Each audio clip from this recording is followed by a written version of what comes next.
Yeah, and it's possible that in the beginning there's a lot, it's a lot and it's confusing and it takes some time to land, and we will give you some tools for that, and also now we speak about it because it really helps with integration.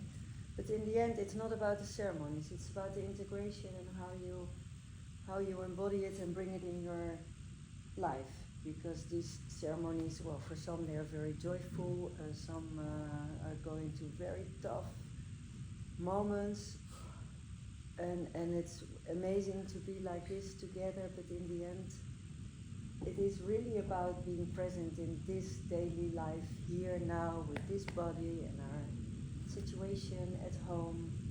And it's beautiful to connect also here and outside of ceremonies, but we don't want to create a bubble like here is the the nice tribe and the rest of the world. No, it's a ripple effect that we really echo this out around us and bring healing everywhere.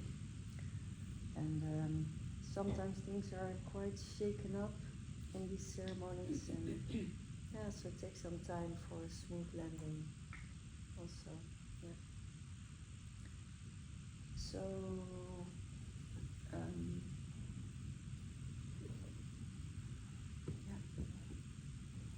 invite you to close your eyes.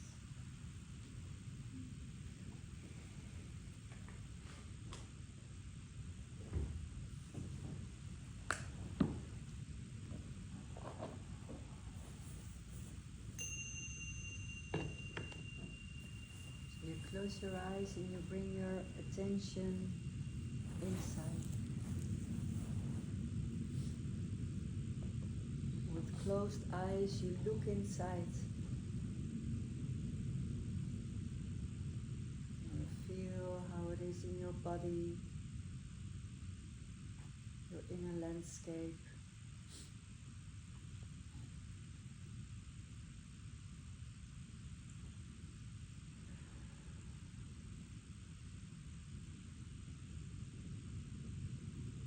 Feel how your physical body is, might be very relaxed or tensed or painful, tired, energized. And just notice it and know that you are not your body. We have a body and we experience a lot through our body and the senses, and it teaches us a lot. We are not our body. This is a beautiful vehicle or temple that we can borrow from the earth for our time here on earth. And it's a wonderful tool because it takes us places, we can move around, we can experience so many things through the senses, we can walk and dance and make love, and when the body is not able to carry us anymore, and when we don't breathe life in this body, then it will go back to the earth. And this is not what we are. And then check in all your feelings and emotions. Just register what is alive in you now, how you are feeling. And it can be very seemingly contradictory feelings at the same time, because we are not so linear beings as we sometimes tend to think. We are multidimensional beings, and many things happen at the same time. So there can be joy and sadness, fear and excitement and looking forward.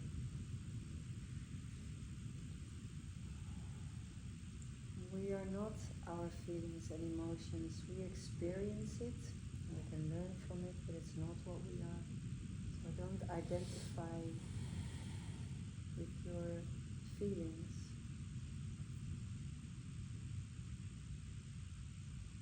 And the same for the thoughts. We have thoughts, they come and they go. Some Sometimes they make a lot of sense, sometimes they're absolute nonsense. Sometimes they're not even ours. It's something that somehow repeats in our head because other people said it so often, or people around us say it a lot, and we pick up on it, and when we really think about it, it's not even what we want or what we think. So try to use the mind for moments when it's really useful. The most important thing is to bring consciousness. And consciousness is from another place than the mind. Consciousness is this part that notices, hey, there are no thoughts at all in this moment. And this is not a thought, this is an awareness. You can be aware that it's totally quiet and empty in yourself.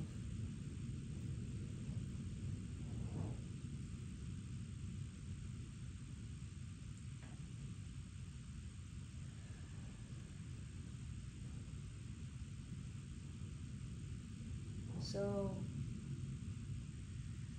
then is the question, who am I?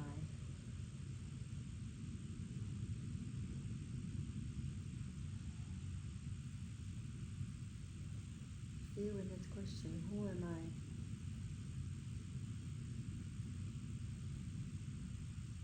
And we can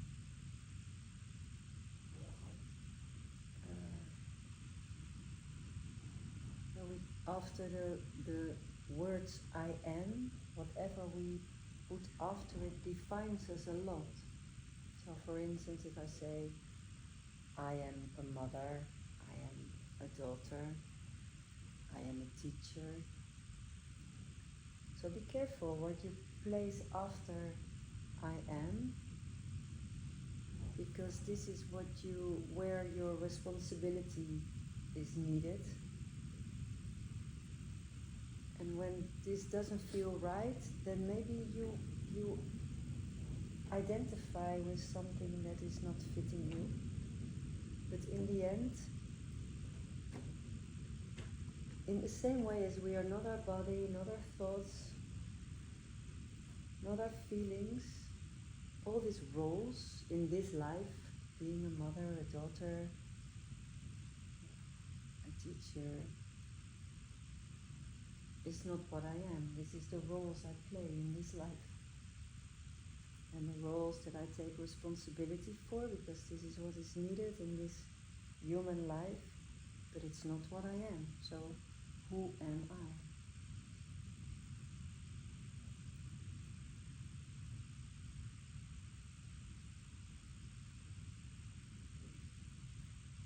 And for integration, the first answer on who am I refers to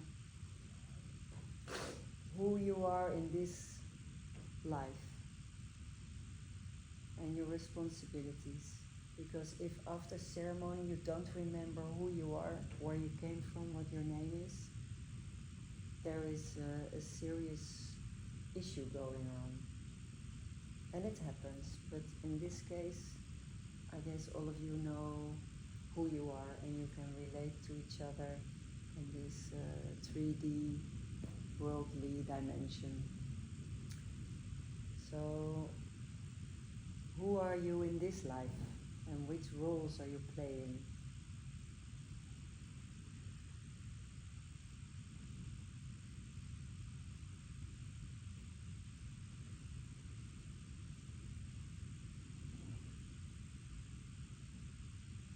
But the bigger question is, who am I behind all those roles? Who am I without all my masks? The natural me, that part of me that is not changing. And there is again a part that belongs to this persona in this life that is not changing. It's something that was with you as a baby, as a teenager, as an adult. That part that when you point to yourself, you point to your heart, this is me. And there is a part of this me that is not changing. It is the same me before trauma and after trauma. So the part that is being changed through experiences, again, it's not like the core of your being. This is an experience, and if it hits us really deep, it gets stuck in the cells in the body, and it shapes our behavior. But it's very important to feel behind that. What is my natural me?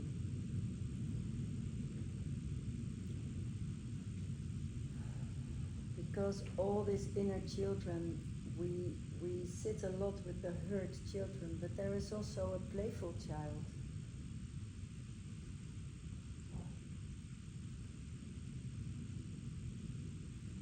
And there are things that you naturally like to do, that you did as a child.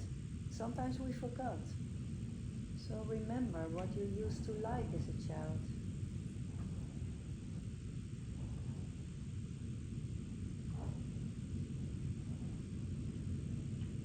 And then there's this question, who am I, that goes beyond all of that. So whenever an answer comes up, we look deeper until we find that I amness, that isness, that is beyond all of that, and then we fall in the center of the center.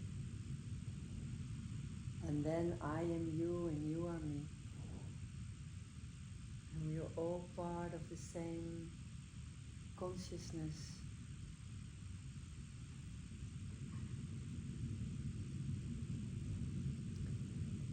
So this question, who am I? Who am I behind all those roles and masks?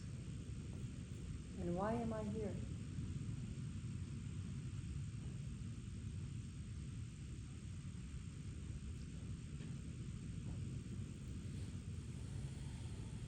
Why did you decide to come in this time, here in this 3D dimension, searching for experiences that you cannot have as a soul, as a spirit without a body?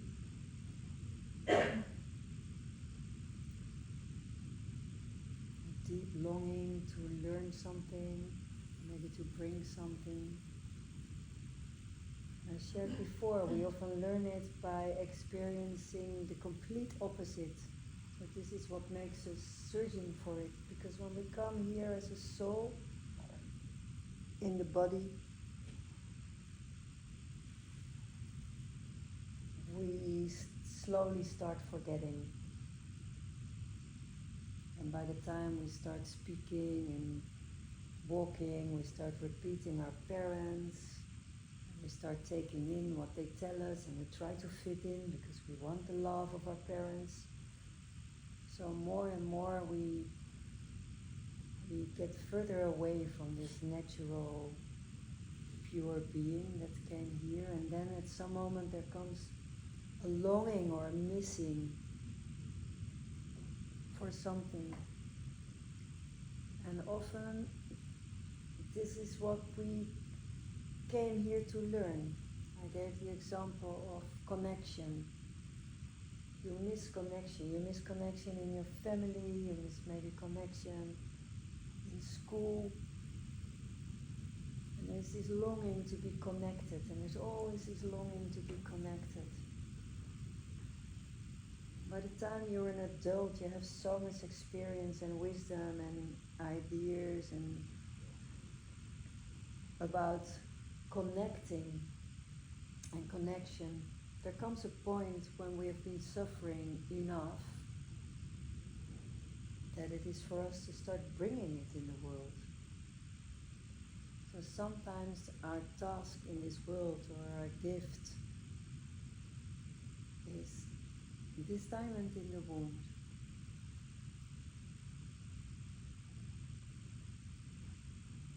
I sit here in a place after being so lost that people thought I would never come back in this reality. And this is also the highs and the depths from where I can share this work, because I've been there. And I'm sure that every single one of you has been struggling a lot with something. And when you heal this, imagine the gifts you can share in this world.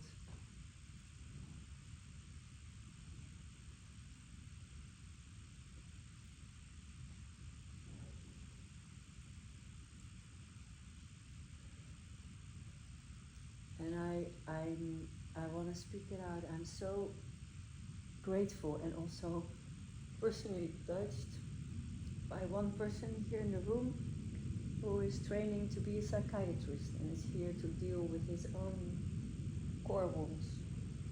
And I can only wish for caretakers like this who dive deep and then bring wisdom, embodied wisdom from inside out, and really, really knowing what people are going through instead of learning from books.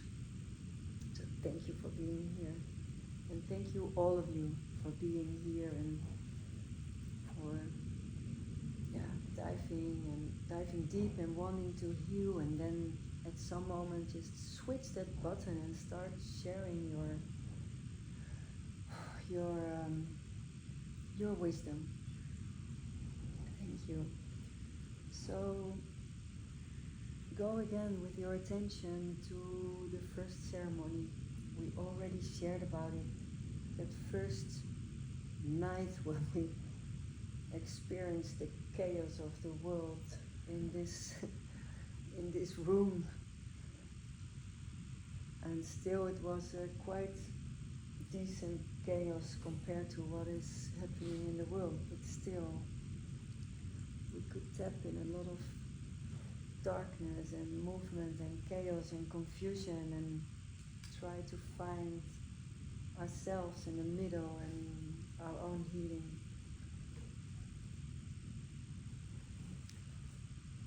If you have to bring it down to a sentence, what was this about, this first ceremony for you?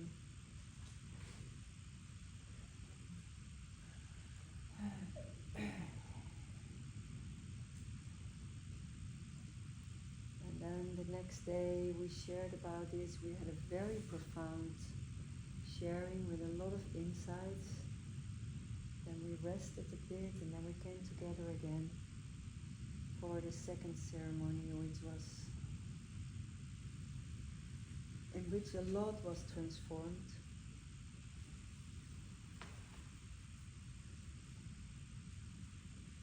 So what was the red thread through this ceremony for you, and what were the main themes that were touched?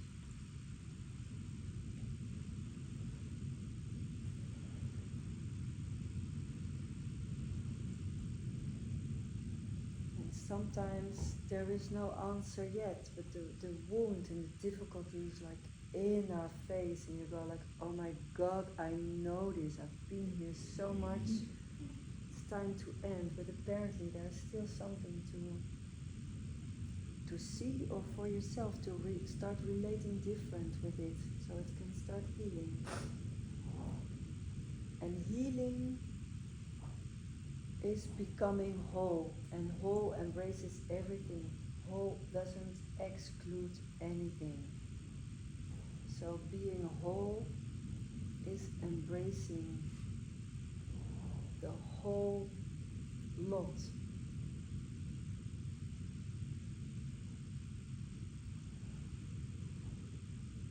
So what were the main themes for you? And if you have to try to put it in a few sentences, what is it about? What was it about? And after that ceremony, we didn't really close the ceremony. We left it open to give our body some rest. And in the morning, we came here together again. And we really took our time to work with the tobacco juice and the hapé and prepare. And then we had the last ceremony in the light, in which a lot of layers were touched again.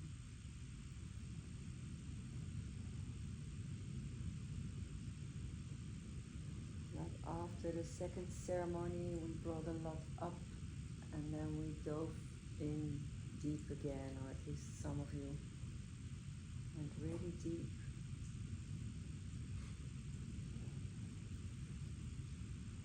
It was like crossing this ocean on a little boat, trying to navigate the weather, facing storms, silence, and in the end we all try to safely reach the other side,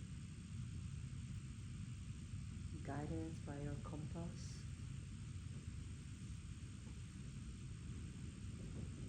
And then, all in our own way, we reached the other shore last night.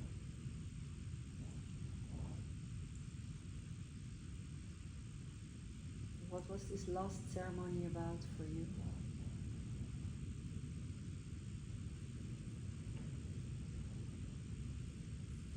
What was touched? Were there insights? Or maybe just pointers that some things are still so alive in you that you need to give it some attention? Maybe hurts that you thought was way more healed, and then you dive a bit deeper to really get the hooks out.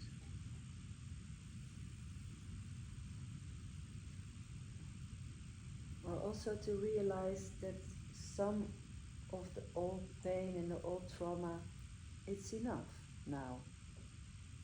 Because you get stuck in it again and again, and you loop in the same shit. In the beginning, to heal, it's needed to really feel in it and embrace it and let it be there and move it out of the body. But if you keep looping in the same things, it's time to just close that book and put it in your library. It will always be a memory, but you don't need to read it again and again. At some moment, it's also a decision to move on. Because a lot of pain and hurt may have been inflicted on us, but we keep carrying it around. And for me personally, for instance, I've been creating so many difficulties in my relationship by bringing up my sexual abuse past, because it was in the way again and again. And in the beginning it was, I couldn't help it, buttons were touched and it would just come up. But at some moment I really had to take a stand and take responsibility for this and not let it pollute my relationships anymore. Because then we also pass it on to our partners. And it's a process, and we can do as much as we can do, and you know exactly where in the process you are. Same with stories we tell. If we've never spoken about something, it's very important to speak it out and to share it. But if you hear yourself repeating the same story over and over again, stop it, because it defines your life. Stop telling the story. Start another story. Start a story about all the beauty in your life, because we are so many things at the same time.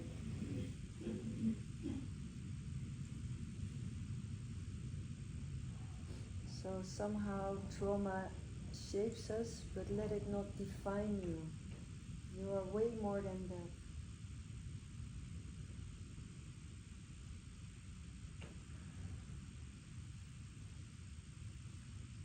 So looking at all three ceremonies, what is like the big lesson of this work, of this weekend, your biggest takeaway?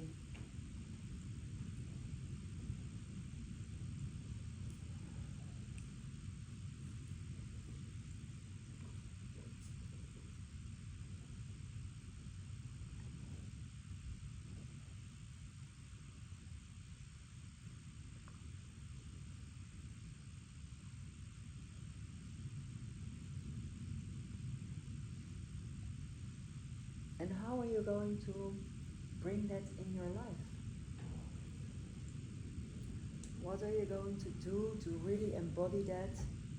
And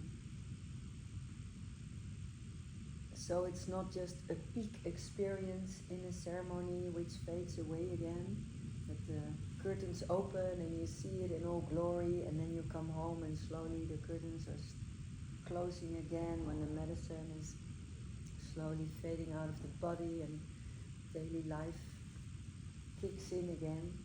So what can you do to really act upon it?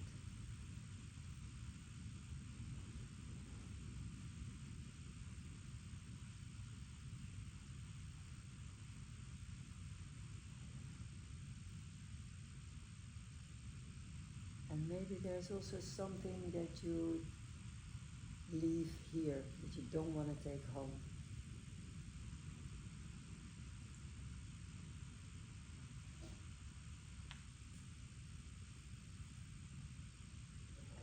And if you really, really want to leave something here, feel if you really can.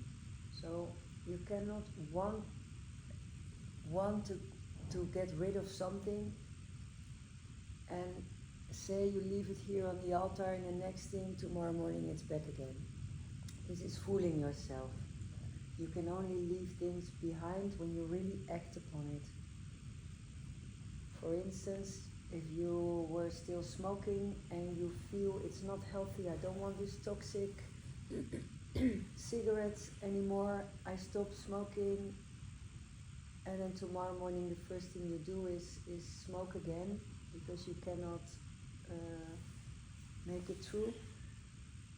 Every time we make a decision and we don't act upon it, it takes us a step back. Because if we do this 20 times, we don't even believe anymore that we can do it.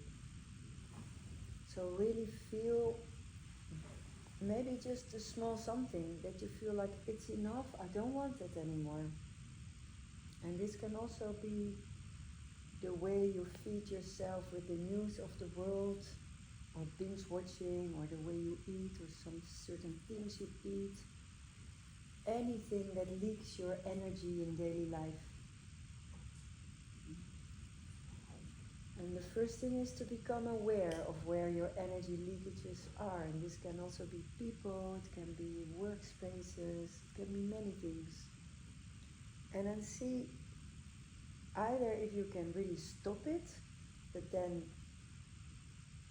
do it radically and act upon it, or see how you can find solutions to make certain things a little bit better, especially things that you cannot easily change, like having difficult neighbors.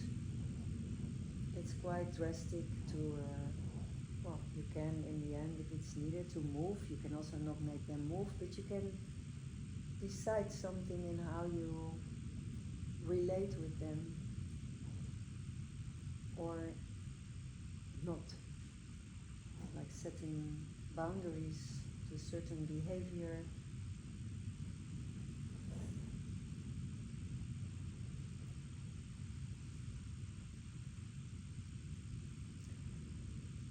And maybe there is also some loose ends in your life. Things that you know you still have to do something, or to finish something, or to come back to someone, or to say you're sorry to a certain person, instead of letting it, I don't know how you say in English, verwateren. That you go like, it's so long ago. These are also energy leakages.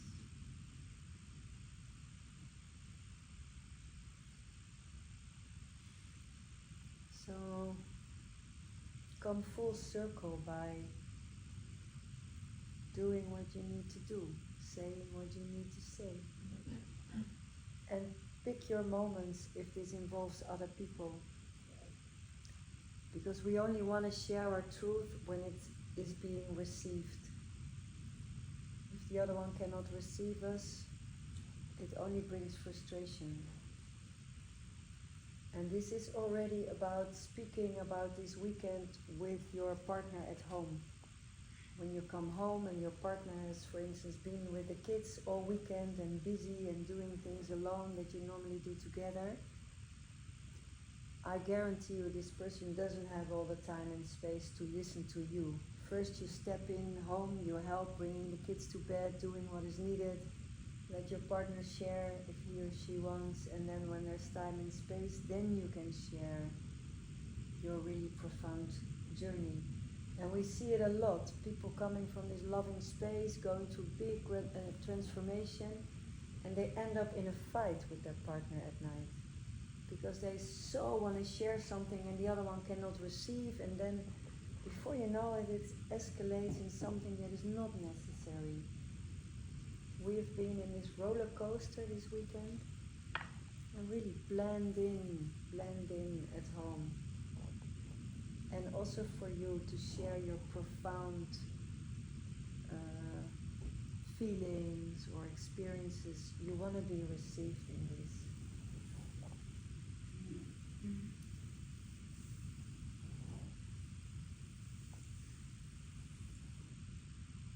As for your own body, really take care of your body.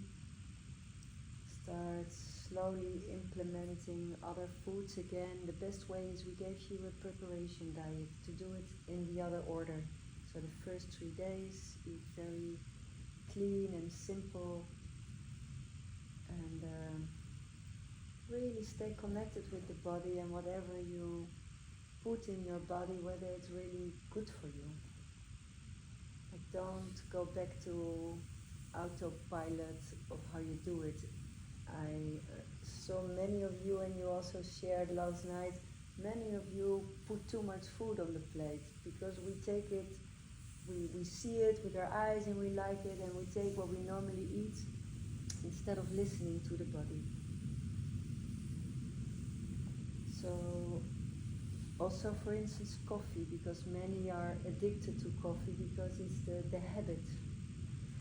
I'm not saying you can't drink coffee, but really feel and don't take it from habit.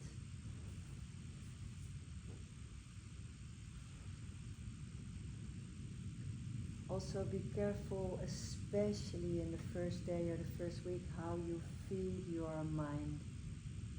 You're so open and vulnerable, it's really not a good idea to watch the world news or read all the papers in the next day, because it, apart even from the way the news is brought and the questionable reality of the news in the main sources, it is be careful also what you watch on television.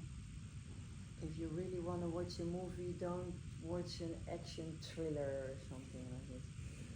Really take it easy. So smooth your way back in your life. Really feel what suits you and what not, because this is giving yourself the opportunity to transform. If we automatically go back to how we always did it before, we get what we always got. And some things, maybe ask for another way.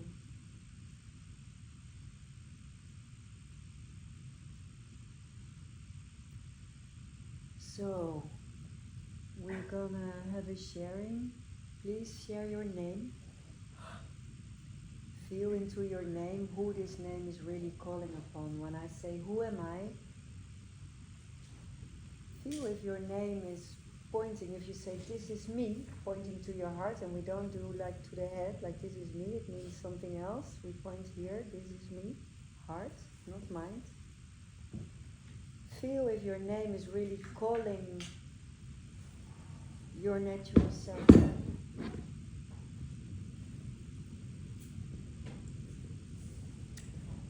And then there's two questions.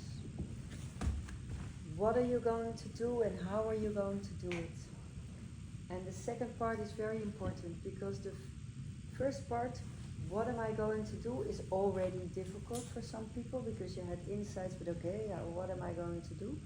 It's important to know what you're going to do, to make it practical. So to make it practical, you need the answer to how am I going to do it? Because if you're like, oh, I feel so much love, I'm going to bring all this love in the world. Okay, beautiful, how? And very practical. And the more practical, if you say like, okay, every day I wake up an hour earlier and I sit and I connect with my heart. I feel into the day, the things that I need to do, what this day asks for me, what I need in this day, and I take moments to connect back to my heart. For instance, with lunch, before I eat, I sit, I connect with my heart, and I ask myself the question, what would love do before I do something? This is something practical, because then you know what you're doing and you can really practice doing it like this. So, yeah. What are you going to do and how are you going to do it? And start small, because there's a lot more success when you just have like one little thing you pick out first that you're gonna do this week, and then after you can pick the next and the next. Because if there's if it's too big, if you say like every hour I want to meditate 2 hours every day, and tomorrow you do it, and maybe the next time on Wednesday it's already a bit difficult. Thursday you skip and you don't like it, je baalt van jezelf. Okay, Friday you pick it up again, or maybe half an hour. Saturday, now it's weekend. Monday again, meditation. Fuck meditation. This is funny, but this is what we do. I mean, it's like, it's not even a crazy example. This is what's happening all the time. So keep it real. Keep it real, and for the ones who know it, 21-day practice. Something small for at least 21 days. This is when we start changing patterns, preferably 69 days. And the first 21 days, it doesn't even matter what you do, only that you do it. It can be the stupid little thing. It's nice if you want to meditate, that you go like, okay, I sit every day 5 minutes, just starting just 5 minutes. There's no excuse to not sit 5 minutes. But you can also every day, it can start with something simple like putting a cross on a paper. Just 20 days, just doing this. The thing is that you do it. 21, what did I say? 20. Yeah? Then you have to start again. Then you have to start. Yeah, because the thing is, if you skip one day, you start again at 1. Because it's about making decision power, besluitkracht. And maybe this is very easy, but even you'll see these people will forget. And if you really take it serious, you want something, you lie in your bed at night, you had a long day, you were not at home, you go out, you do it. Also in the yoga, this is a strong practice. I always forget the name, maybe you know it. There's this there is this name for a practice that you do every day, and there's no excuse whatsoever. Your mother may die and your house may burn, and still you find your moment to do this. Because this is like a commitment to yourself, whatever happens. And really there is no excuse for this moment. Because if there is an excuse, this is how you are taken away. And of course this is extreme, but even then, it sounds crazy, but sitting in a hospital waiting for someone, whether they're alive or not, you can take your moment. This is like radical self-care. But you can start small. Yeah. Few.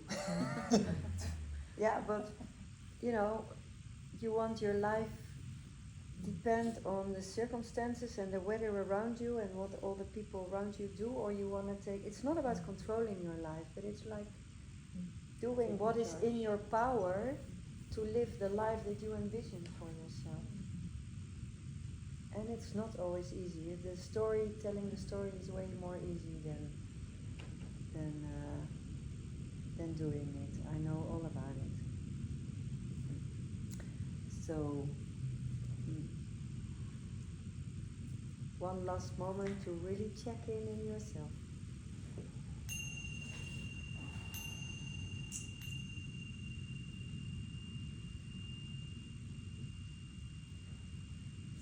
Your name, what is it that you have to do, and how are you going to do it?